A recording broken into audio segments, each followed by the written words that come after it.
Bonjour, maîtrise de calcul des structures, application des sous-systèmes. Nous allons l'appliquer au cas de forces, plusieurs forces ponctuelles sur une poutre, et pour traiter facilement un exemple, on va prendre le cas basique d'une poutre sur deux appuis avec deux forces ponctuelles, F1 appliqué à la distance A de l'appui 0, B entre F1 et F2, et C et la distance entre F2 et l'appui 1. La poutre, évidemment, a une longueur L. Or, pour résoudre ça, il ne faut pas appliquer les deux forces en même temps, et la méthode des sous-systèmes nous permet de le résoudre plus aisément en disant que ce système-là, on va l'appeler S0. Ce système S0, on va le scinder en deux sous-systèmes. Le système S0, S1, pardon, le système S1, avec simplement la force F1 appliquée à la distance A.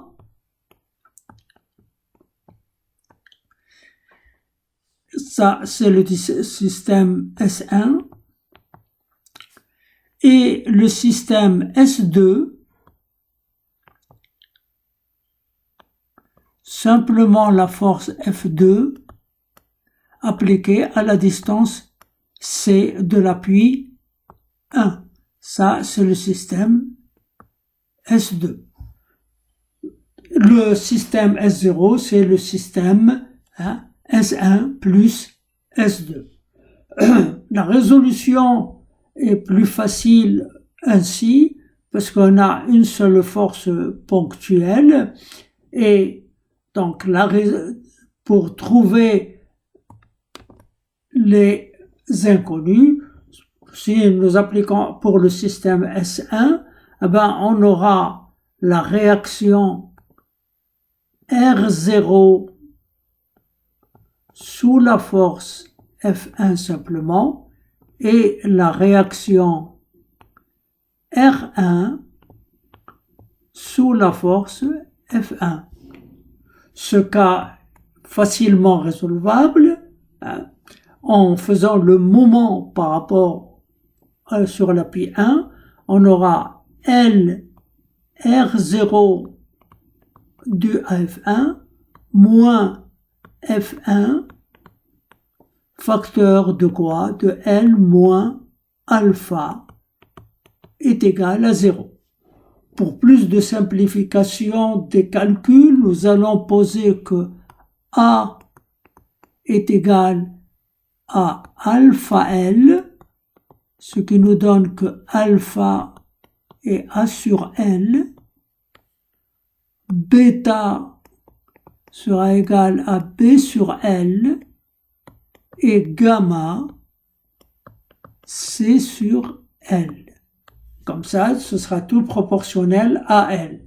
Donc dans ce cas-là, on aura L R0 sous F1 moins F1 facteur de L moins alpha L égale 0. Ceci nous donne facilement R0 sous F1 est égal à,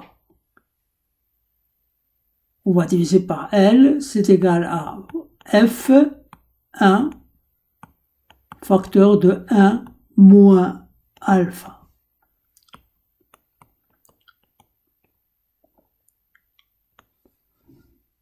Pour trouver R1 sous F1, ben, il suffit de faire la différence.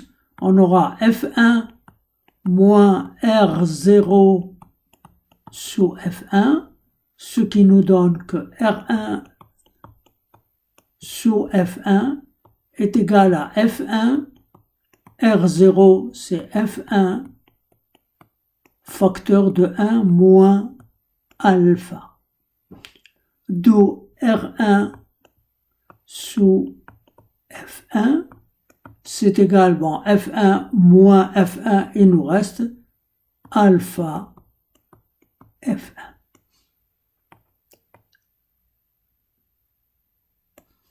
Voilà les deux inconnus, R0 sous F1 et R1 sous F1. Pour faire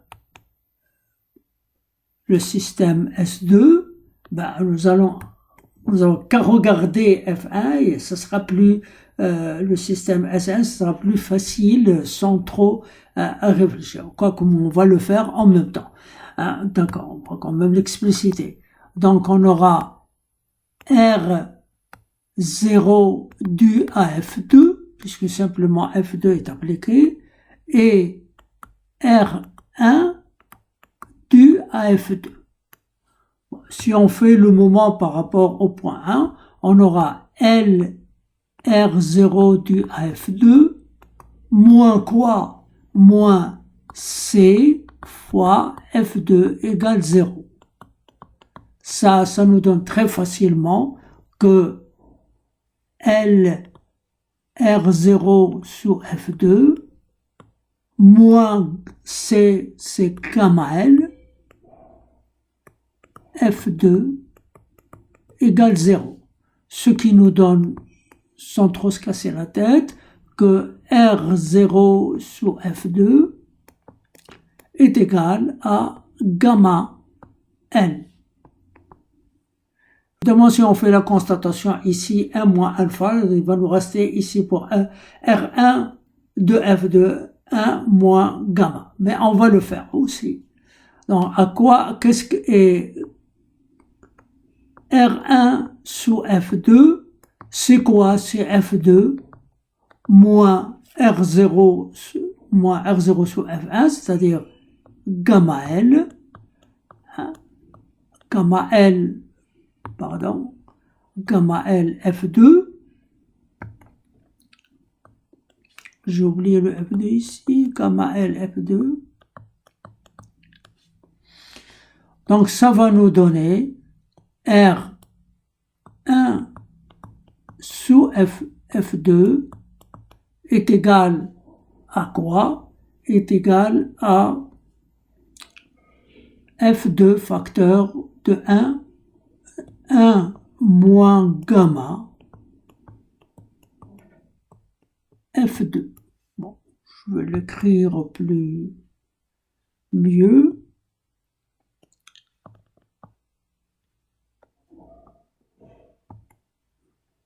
F2, ça va nous donner F2 moins R1 sous F2. Donc, ce qui va nous donner R1 sous F2 est égal à F2 moins gamma L F2. D'où R1 sous F2 est égal à 1 moins gamma F2. Alors, si on fait la constatation pour R0, c'est 1 moins alpha, et R1, qui est plus près, donc c'est 1 moins gamma.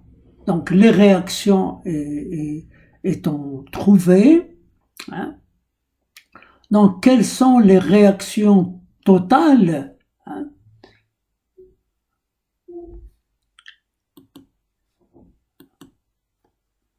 Si on voit quelles sont les réactions totales ici, eh ben, on va voir que c'est la réaction R1, hein, R0 du F1 plus la réaction R0 du à F2.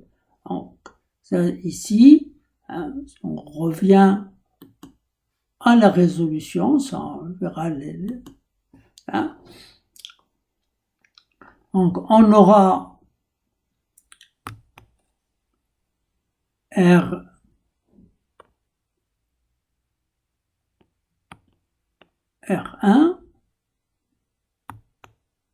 R0 du AF1, R0 du AF2 ici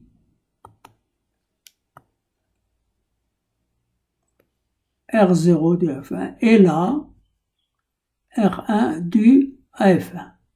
Donc je vais les écrire en jaune. Donc on aura R1, le résultat total, c'est-à-dire R1, R0 de R0 du système S1 plus S2, c'est-à-dire le système final, est égal à F1 facteur de 1 moins alpha. Je vais l'écrire beaucoup plus proprement.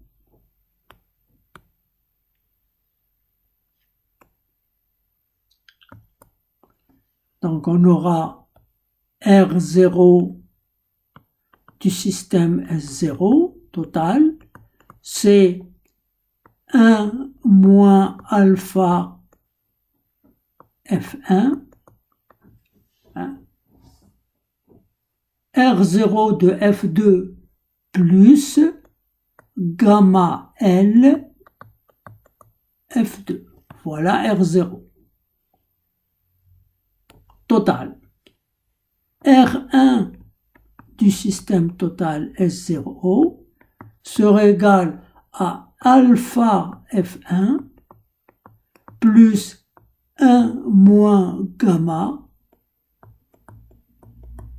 F2.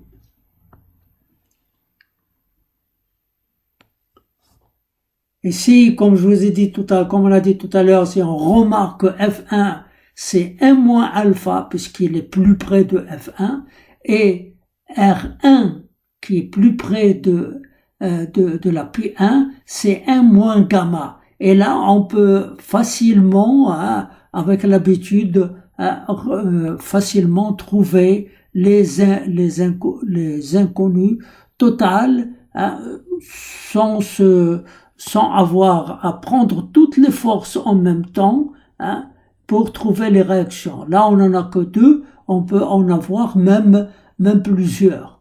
Alors, si la résolution totale de ceci, si on regarde ici le résultat total, bon, voilà la réaction due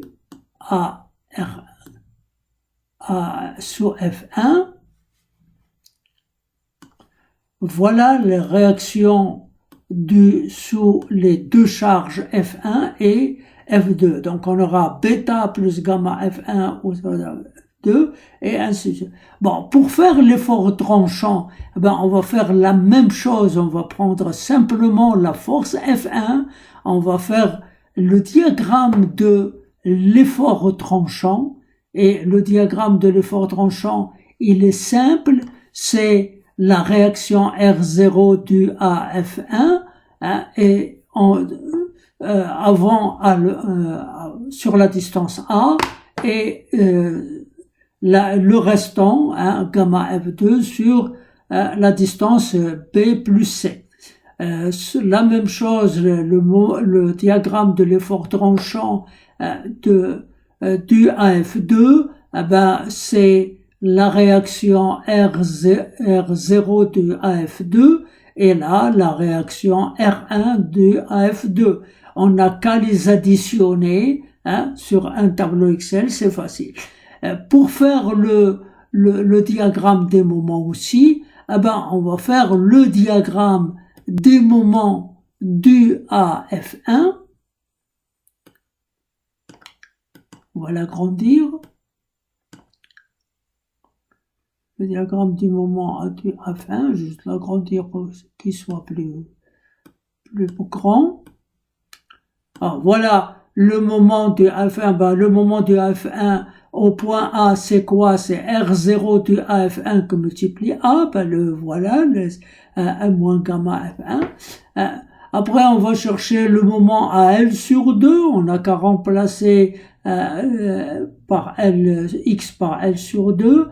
Et évidemment, le F2 n'est pas appliqué encore. Bien, le diagramme du AF2 simplement, hein, du AF2, ben, serait hein, simplement F2, donc le moment en A plus B, c'est-à-dire à la distance C de la pi 1, c'est R0 du AF2 que multiplié A plus B, et on aura son moment, et le moment ici, évidemment, c'est 0. D'où le moment résultant, hein, le moment résultant, ben, il faut faire tout bêtement, sans avoir à écrire plusieurs équations en même temps, avec le risque d'erreur en menant le calcul pour toutes les forces F1, F2, F3, F4, s'il y en a plusieurs, simplement en faisant un tableau Excel des calculs, en remplaçant par alpha et gamma, et on aura à ce moment-là le moment résultant à la distance A, le moment résultant à mi-travée L sur 2 et le moment résultant sous la force F2. Et on n'a qu'à prendre le maximum de ces deux moments. Cette méthode est très simple puisqu'elle permet de dégager l'esprit et d'avoir qu'à une seule force ponctuelle qui sera, après on n'a plus qu'à faire l'addition des deux forces ponctuelles. On fera un exemple dans une autre vidéo et merci pour votre